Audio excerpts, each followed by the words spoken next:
Imagine you're watching like an epic multi-season television drama. Oh, yeah, like one of those huge prestige shows. Right, exactly one of those. And there's this guy who walks across the screen in like season 1 for exactly 4 seconds. Just a total background extra. Exactly. He hands the main character a sandwich, he says one line of dialogue, and then he just walks off. And you never see him again. You never see him again for the rest of the show. But then, in the series finale, the entire resolution of the plot revolves around this one background extra. Oh man, you'd be completely lost. You'd be scouring the internet, furiously pausing the screen, going back to season 1 and asking, wait, who on earth was that guy? Yeah, you'd be looking for every hidden clue. Yeah. You know, every director's cut, trying to figure out how someone with so little screen time could carry so much narrative weight. You would just assume there had to be an entire backstory you somehow missed. Right. And believe it or not, ancient theologians did the exact same thing with a guy named Melchizedek. They absolutely did. He gets a mere 4 verses in the book of Genesis. Mm-hmm. He vanishes for 1,000 years and then somehow becomes the absolute cornerstone of ancient theology. Mm-hmm. And the key to unlocking the entire book of Hebrews in the New Testament. It's wild. So today we're doing a deep dive into this using a fascinating new paper by Marc Bates. It's called The Order of Melchizedek. And we're going to look at how people desperately tried to fill in his backstory. Right, because they just couldn't handle the mystery. No, they couldn't.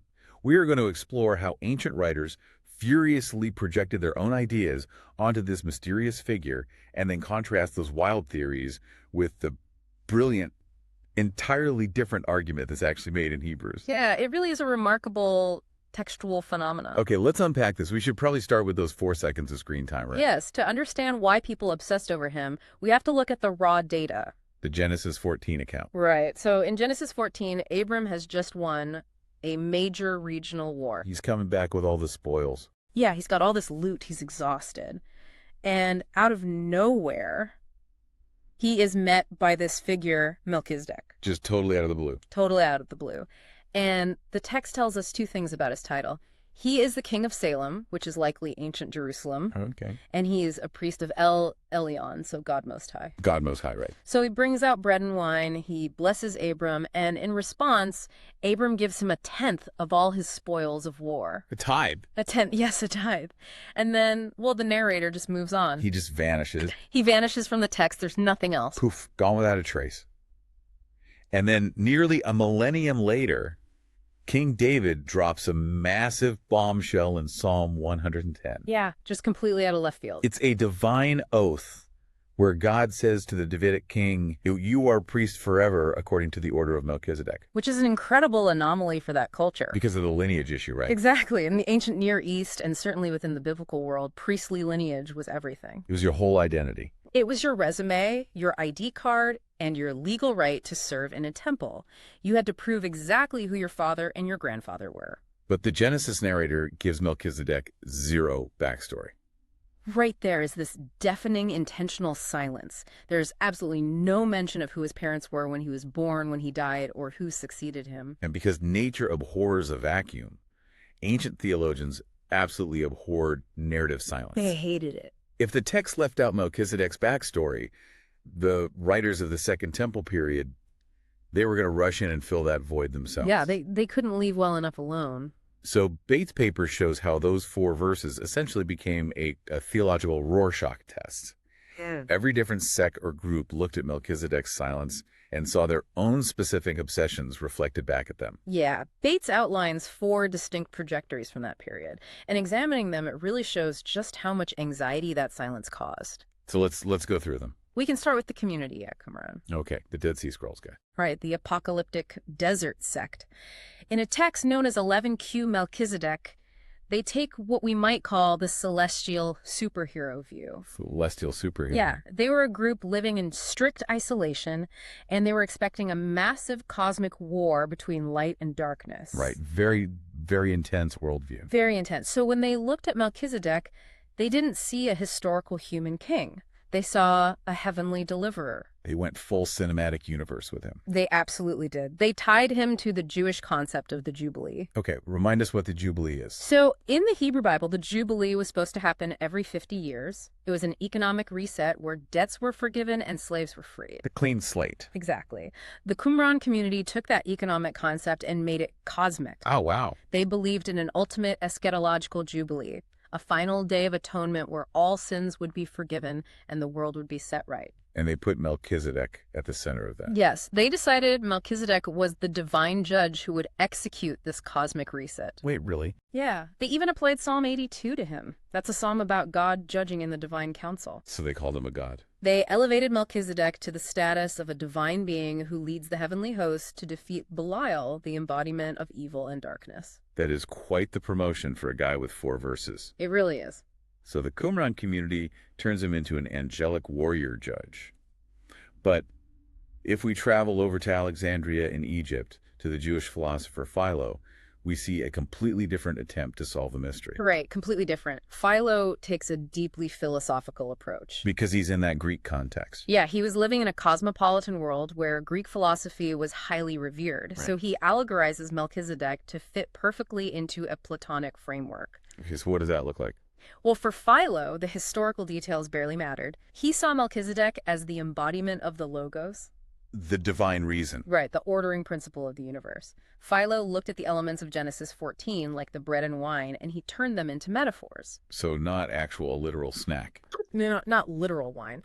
He argued that the wine Melchizedek offered represented the righteous mind offering philosophical clarity, and this was in direct opposition to the intoxication of base human passions. Oh, I see.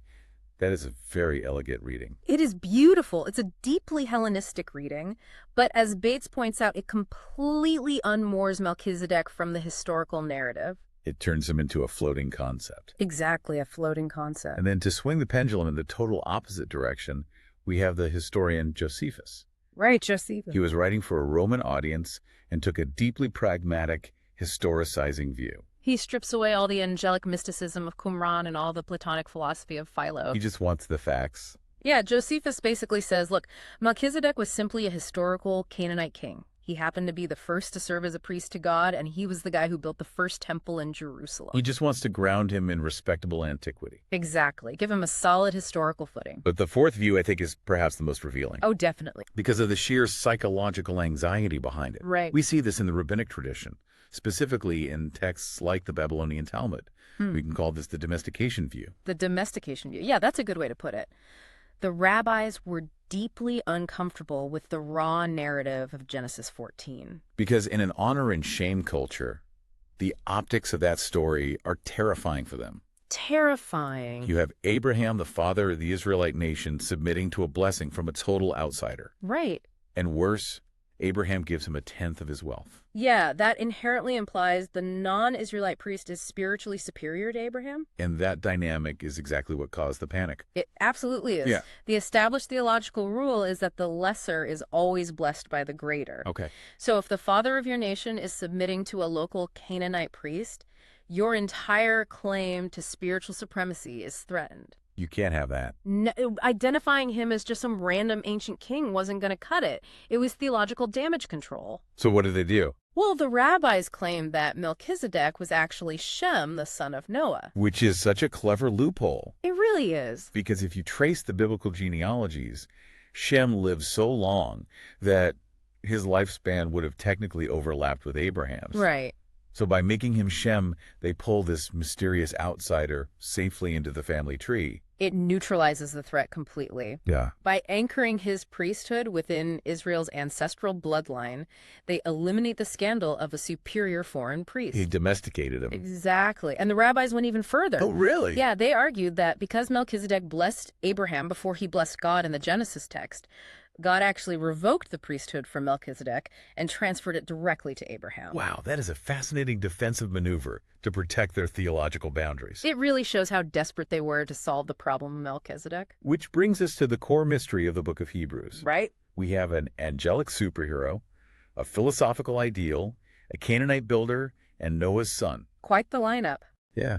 So if the author of Hebrews isn't adopting any of this ancient fan fiction, How do they handle the silence of the text? No. Although I have to admit, reading Hebrews chapter 7, it sounds an awful lot like the Qumran view. How so? Well, the author literally writes that Melchizedek was without father or mother, without genealogy, having neither beginning of days nor end of life. Ah, yes. Doesn't that mean Hebrews is arguing this guy was an immortal, uncreated alien being who just dropped out of the sky? It is very easy to read it that way in English. Right. But the original audience would have understood those specific terms differently. Okay. The author uses common Greco-Roman literary vocabulary for someone with obscure origins. So it's a figure of speech. Exactly. In the ancient world, if a historical figure's parentage was unrecorded or their birth and death records were lost to time, you would describe them as being without father or mother. So they're not saying he's an alien. No, the author of Hebrews isn't making an ontological claim about Melchizedek's biology. They aren't saying he materialized out of thin air without human DNA. So it's not a claim about his physical body, but a claim about how his story is written on the page. Precisely. Hebrews is using the narrative silence itself as a literary tool. Okay. The Genesis narrator purposefully withheld all the standard genealogical data. Hebrews looks at that intentional omission and says, look at the shape of this character in the text. His recorded profile has no boundaries. No recorded start, no recorded end. Oh, I see. It's like when a photographer, they deliberately crop the edges of a picture. Yeah, that's a good way to look at it. It's not that the rest of the landscape didn't physically exist. Yeah. It's that the photographer cropped it out so your eye would be forced to focus entirely on the subject in the frame. Exactly. Genesis cropped out Melchizedek's parents and his death certificate so that on the page he would appear eternal. That analogy captures the literary mechanism perfectly, and understanding that mechanism completely changes the direction of the typology. How so? Well, Hebrews chapter 7 says that Melchizedek was made like the Son of God. Made like... That phrasing is crucial. The Qumran text elevated the historical Melchizedek to the level of a divine being. Hebrews does the exact opposite. Meaning the Son of God wasn't modeled after Melchizedek. Exactly the reverse. Okay. In the theology of Hebrews, the Son of God is the eternal pre-existing reality. Jesus is the archetype. Right. Melchizedek is just a historical, mortal, Canaanite priest king. But his literary portrait was intentionally cropped by the Holy Spirit in the Genesis narrative so that his shadow would resemble the reality of the Son. So the typology runs from the greater reality, Jesus, to the lesser historical shadow, Melchizedek. Exactly right. Knowing how Hebrews is reading the text, as a carefully crafted literary shadow rather than a biological immortal well that sets up the major conflict of the book. It does. Here's where it gets really interesting.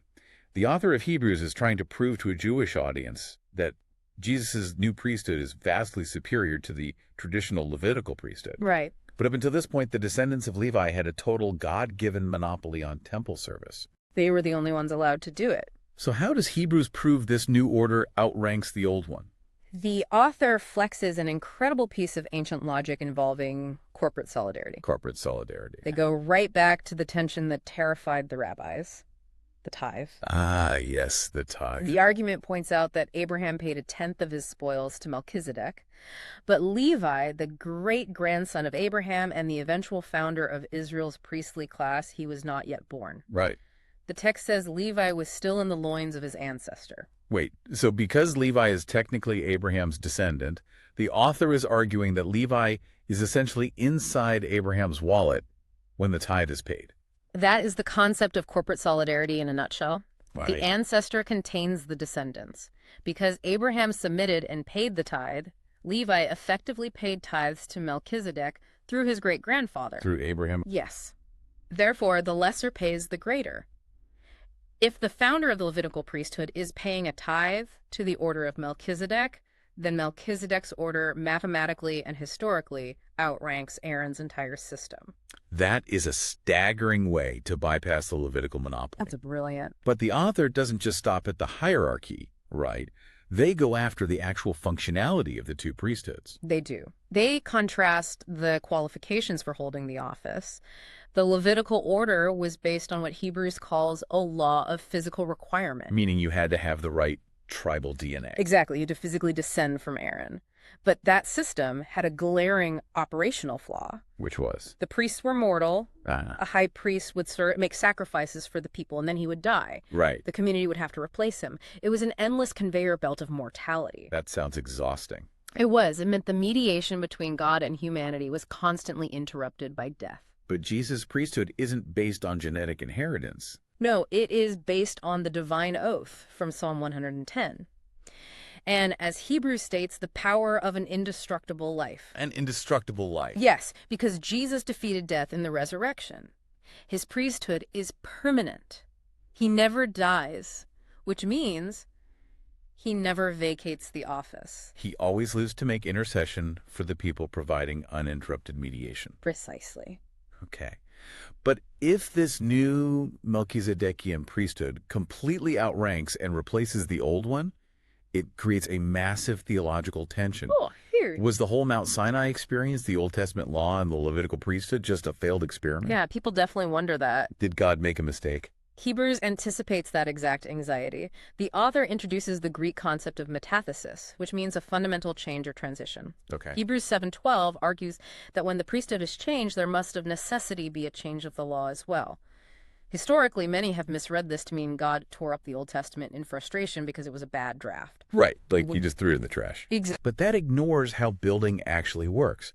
Think about the scaffolding on a skyscraper. Oh, I like this analogy. You build this incredibly complex structure of metal and wood all around the site. Yeah. It's absolutely essential. You cannot build the tower without it. Right. But you don't build scaffolding because you intend to live inside it forever. No, of course not. You build it to construct the house. Mm. And when the house is finally finished, you take the scaffolding down. Exactly. You aren't saying the scaffolding was a failure or that it was evil. It didn't fail at all. It just successfully finished its job. That scaffolding analogy perfectly captures what Bates, drawing on biblical theologian Walter Kaiser, calls the promise plan framework. The promise plan. Yes. If we connect this to the bigger picture, the events at Sinai and the establishment of the Levitical priests were never intended to be the final permanent house. They were pedagogical scaffolding. Yes, exactly. The grand promise plan of God didn't begin at Mount Sinai. It began much earlier in Genesis with a universal promise to bless all the nations of the earth through Abraham. So the law of Moses was a localized phase of a much bigger project. Precisely. The Levitical system was a temporary administration meant to keep the nation of Israel distinct, to preserve the knowledge of the true God, and to teach humanity about the severe reality of holiness and sin. But the arrival of the Melchizedekian priesthood is the restoration of the original universal plan. Yes, it unites royal kingship and priestly mediation in one single person, Jesus. And it achieves this without denigrating the law of Moses. Because the scaffolding did its job. Exactly. The law functioned perfectly as a guardian until the permanent indestructible priest arrived. So what does this all mean? It's easy to look at this as just a fascinating piece of ancient trivia. Sure. You know, a debate over Greek literary devices and ancient tithes. But the stakes here are actually incredibly high for the modern world. They really are. If Jesus' permanent priesthood is explicitly based on this ancient guy who is notably a non-Israelite, what does that mean for the rest of humanity today? Well, it changes the entire structure of who gets to belong to the family of God. Remember, Melchizedek worshipped the true God Elyon centuries before the law of Moses or the Jewish nation even existed. Right, he predates all of that. Exactly. Because the Messiah's priesthood is anchored in this ancient non-Israelite order, it creates the legitimate structural space required to bring Gentiles, the rest of the nations of the world, into the fold of God's blessing. It bypasses the ethnic requirements of the Levitical system entirely. Completely bypasses them. And Bates emphasizes that this completely sidesteps the danger of supersessionism. Yes, that distinction is vital. It's not God firing Israel and hiring the Gentile church in their place. Right. Bates relies heavily on the Apostle Paul's argument in Romans chapter 11 to explain the mechanism here. The olive tree metaphor. Yes, Paul uses the metaphor of an olive tree. The root system and the natural branches represent ethnic Israel and the patriarchs. Gentile believers are described as wild olive shoots. Because of this universal order of Melchizedek, those wild Gentile branches can be grafted into the existing Abrahamic root system. They get to share in the rich nourishment of the tree. But Paul is explicit that ethnic Israel's gifts and calling remain irrevocable. Yes, the natural branches are not chopped down and tossed in the fire to make room for the wild ones. So the church does not replace Israel. No, the church does not replace Israel. Rather, Jew and Gentile are finally united under one overarching house with one eternal high priest. It honors the specific historical promises made to Israel while swinging the doors of grace wide open to the rest of the world. It really does. And honestly, Bates takes this even deeper than the days of Abraham. He does. He goes all the way back. Melchizedek's specific title was Priest of Elyon, which translates to the possessor of heaven and earth. Yes. That language isn't just international, it's cosmic. It is deeply cosmic. To grasp the full weight of this, we have to trace that language all the way back to Genesis 1, to humanity's original vocation. Right, the Garden of Eden. Exactly. In the ancient biblical worldview, the Garden of Eden was seen as the original cosmic temple. Huh? Humanity was created in the image of God, not just to exist, but to serve as royal priests. To rule the earth as benevolent kings and to mediate God's presence as priests. Precisely. That united vocation was fractured by human rebellion. And that fracture completely shatters at the Tower of Babel. Yes, it does. The event at Babel is often just taught as a story about confused languages. Right, just people babbling. Exactly. Right. But the deeper biblical worldview, particularly outlined in Deuteronomy 32, sees it as a profound cosmic disinheritance. Cosmic disinheritance. Wow. When humanity rebelled at Babel, God scattered the nations and essentially gave them over to the administration of lesser spiritual beings, territorial spirits. Right. Yahweh reserved only Israel as his own direct portion to start the rescue plan. The nations were spiritually disinherited, cut off from the direct presence of the true God. Which makes the arrival of Jesus as a priest in the Order of Melchizedek a massive reversal of that ancient tragedy. It is the ultimate reclamation project. Jesus steps into this ancient universal order that predates the division of the nations. Because he's priest of Elyon. Exactly. By holding the title of priest of the possessor of heaven and earth, he disarms those territorial spiritual powers. He reaches past the boundaries of the Levitical system to reclaim the disinherited nations of Babel. Yes. He is systematically putting the fractured pieces of the cosmic map back together, restoring humanity to that original Edenic calling. That is just incredible. Let's look back at the journey we just took. We started with a mysterious figure. We get to mere 4 verses of screen time. A background extra. Right, a background extra. Yeah. We saw ancient sects project their deepest anxieties and wildest expectations onto him, trying to make him an angelic warrior, a floating philosophy, or even Noah's son to protect their theological borders. Yeah, all that ancient fan fiction. But the author of Hebrews cut through all of that noise.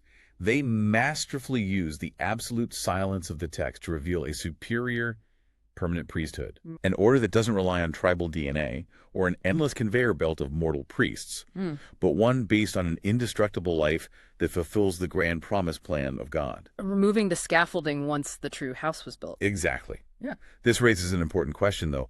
What is the ongoing role of this ancient priesthood today? Well, Bates concludes his research with a profound observation. He argues that believers in the Messiah are actually incorporated into this very order. We are. Yes, the New Testament writers explicitly call believers a royal priesthood. So we are essentially brought into the family business of reclaiming the world. Precisely. If being made in the image of God isn't just about having rationality or soul, but is actually a vocation, a direct calling to serve as a royal priest, then this entire discussion is far more than ancient trivia about an obscure Canaanite king. It means your daily ordinary life is meant to be an active continuation of the Order of Melchizedek. Exactly. So the way you treat your neighbors, the integrity you bring to your workplace, the way you steward the environment and the people around you. It is all meant to be a tangible act of reclaiming sacred space in a fractured, disinherited world. You are called to stand in the gap, mediating God's presence and bringing order to chaos, just like that ancient priest king of Salem. Which brings us right back to that guy walking across the screen for 4 seconds. Yeah. It turns out he wasn't just a background extra setting up the plot. He was showing us exactly what we were supposed to be doing all along. Mm-hmm. So we leave you with this. What specific fractured space in your own life, in your own corner of the world, are you being called to step into and reclaim today?